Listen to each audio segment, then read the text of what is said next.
both race and social class, and obviously the black middle class is something we don't talk about in the UK at all. And what's interesting is that these are a group of parents who have the resources, they have the contacts, they have the finances, they're in the professional and managerial occupations, but yet what they find when they go into schools and certainly other parts of society is that their experience is denied. They're met with resistance by white teachers and others. And I can say more about that separately afterwards because I want to keep this brief.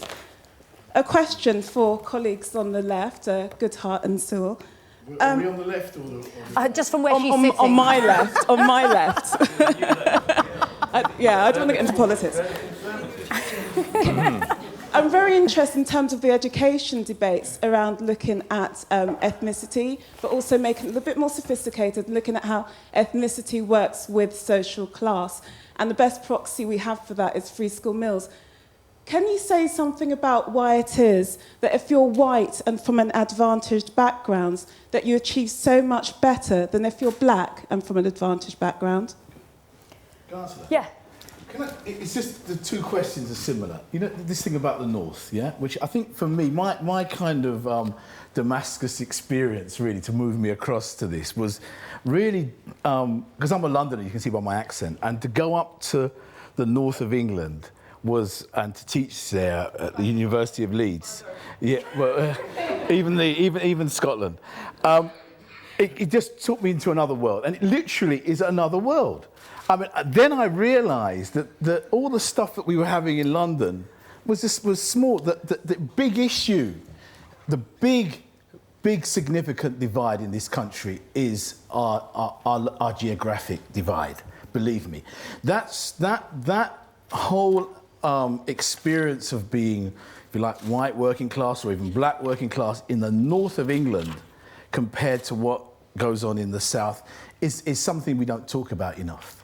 And I feel that the answer to your question really is that yes, there's race, and we did acknowledge that it is significant, but I think we've got to look at why is it that there is. I come back to class. I come back to issues of history and the context in which northern people live, and say why they feel so excluded out of that, and yet we don't hear about that. And so Munira is right.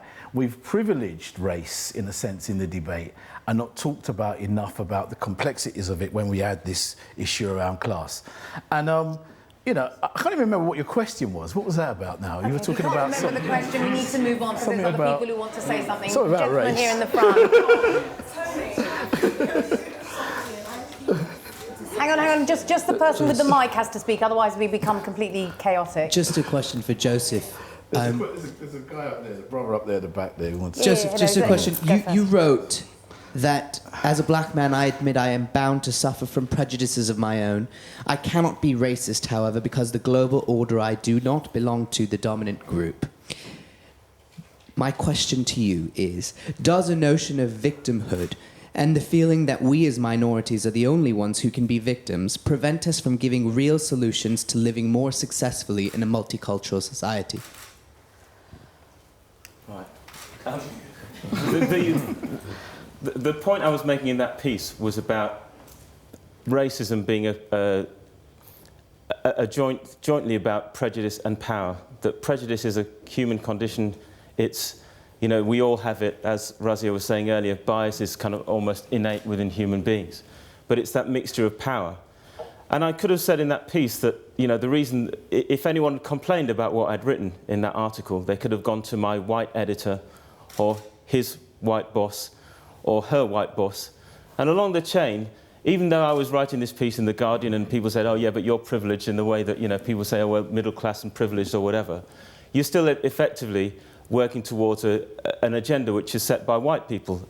I very much applaud what Tony's done in terms of his generating genius, and I've done similar things at The Guardian in terms of positive action and diversity and inclusion.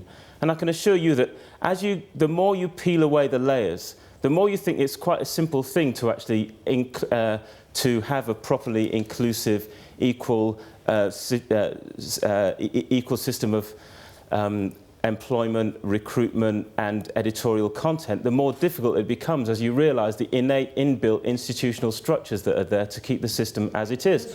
When Afua goals for multiculturalism and our society are different.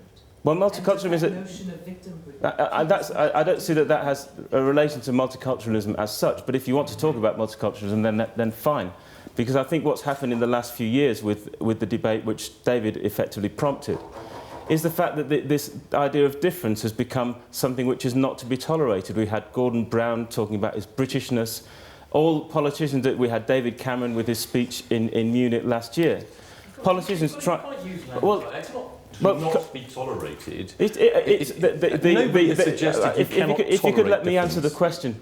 That's the second time you've used that phrase. Multiculturalism was never designed to be a cure for racism in any case. Can you answer the question? Do you stand by, Joseph, do you stand by what you wrote there? Oh, of course. Hang on a second, cannot be guys. racist. Hang Do on you a stand by second. that? Hang on a second. In a world in which the dominant race is white, in a global world, then yes. Joseph, you're dodging the question. Okay. Hang on a second. He's answered it as best he can. Can we go to another question? The gentleman there in the grey Because whatever. jacket. And it comes back to the middle class point that you are within a white-run power structure, as Afua mentioned. Legally, in terms of parliament, in terms of the media, in terms of any organisation in this country, it's basically run by white people. And let's not forget that. And when you have people like David, who doesn't even understand or recognise that the media is sometimes Islamophobic, then it shows how difficult that getting your own views across in these kind of organisations can be. Okay, the gentleman with the grey jacket on. Hi, my name's Stephen Bediaka. I won't take it as personally for waiting so long to ask a question. I think there's two small things for me that I wanted to pick up really on Tony and David's side. I think on Tony's project, from a kind of evidence-based perspective, I do a lot of evaluations. Your project is what I would call doomed to success, because you're focusing so much on those 5 individuals and supporting them and helping them to get to where they want to get to. Everywhere else in the rest of the population don't get that support.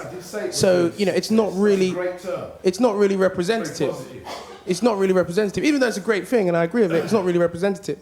I think similarly, David made the point around self-perception surveys, where people said, they didn't feel any problem with kind of race or, being managed by a black individual or whatever. And I think, well, again, there's a fallacy in that argument because times have changed. We're living in an age now where it's taboo to be racist, out in the open. So, and this thing has become more subtle and more underneath the radar.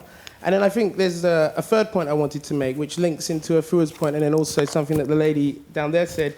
And she said, we need to move from this position of, providing programs based on colour to not providing programs based on colour. And I think that's just too simplistic an argument. You can't just say that. I think the real point and the real thing, especially in some of Afua's experiences, which is something that I experienced as well at university, in a top university, is around building resilience. And so that's what you end up doing. You end up building resilience to survive and to grow and to stay strong and to manage and to fight off the racism that you face. I thought that was what I was doing.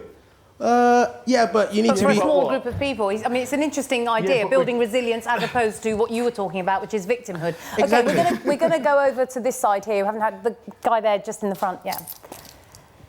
Hi, yeah, I've got a question for Afua, really. I'm this sort of Indian from Harrow, who's sort of middle-class family, private school, so in a way I don't have disadvantage as part of my sort of psychological makeup, and you were saying that that's essential to be sort of, to understand your perspective in a way. And I think I was also at Oxford at the same sort of time as you, and my experience couldn't have been more different, really. I did know a lot of people who were very pressurised and dropped out, but actually most of them were white because most of the people there are white. And it's a very high-pressure place. And I wonder how much of the sort of the pressure and the sort of the problems that you describe are sort of due to a certain perspective, which, you said at the end, having disadvantage as part of your sort of central psychological makeup and seeing it as part of your identity. And I wonder if actually I like David's idea of sort of the useful myth, and I wonder if you could comment on whether actually that is a sort of sensible approach, is to get rid of this idea that actually ethnic minority people are disadvantaged because, my lot aren't, and a lot of people aren't. And I wonder if that's holding people back in some way. Okay. Yeah, very, very briefly, because we're going to have to wrap up. I think you misunderstood me. I'm not saying that in order to be black or a minority person, you have to have a sense of disadvantage. What I was saying is there are many minority people now, and I'm really interested in what you're saying about black middle classes, for example, who don't have disadvantage in their background. And what that and the response of the wider black community to those people just shows how, for the majority, disadvantage is part of their sense of identity. Now, I don't feel like I'm disadvantaged. I've had a very privileged life. So what I'm saying is that I don't represent necessarily the class-based disadvantage that affects minority people. But even if you extrapolate for the fact that I'm privileged, I'm private school educated, I'm middle class, I still face disadvantage just because of my race. That's the point I was making. If I'd have been able to tell you the whole thing that I said about Oxford, that would have come across as well. Okay, I'm really, really sorry those people who still got their hands up, because I'm going to have to give both sides 2 minutes, I think, each, to sum up your arguments, and then we're going to vote. So, which one of you is going to speak? 2 minutes.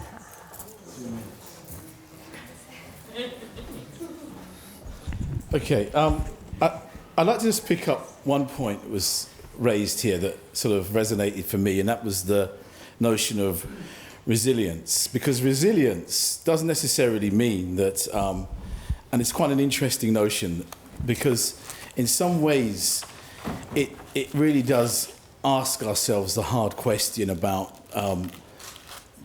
how, in a sense, some of the mythologies around race, and to a certain extent even racisms, are still alive. And I think that for me, in this context, it's quite interesting that we do have people who have gone through, and it's always this sort of, and I find it really annoying that people who succeed within the system, do very well, then go back into some kind of denial and about how bad it was and how terrible my life was at Oxford or whatever. But the issues are that the reality is you did well. You did well because the system asked one thing of you: get the grades and you're in.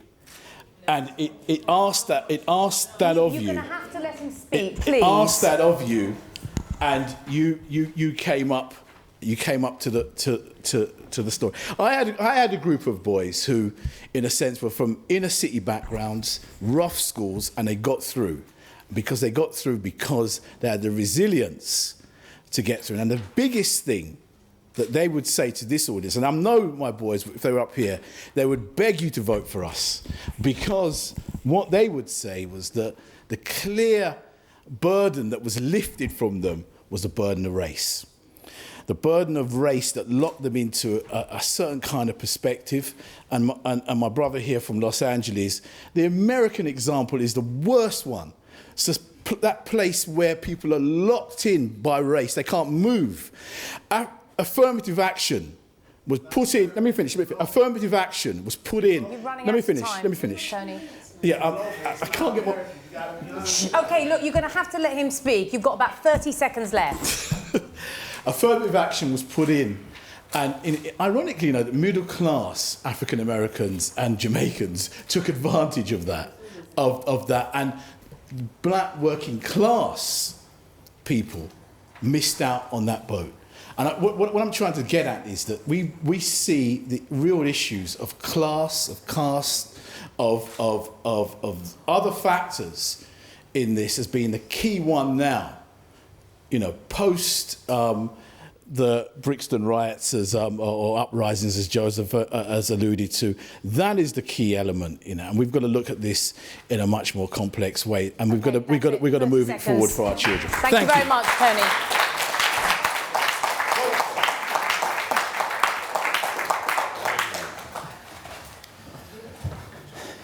Can I just maybe go back to the first question, where you talked about kids being overly racialised? And I do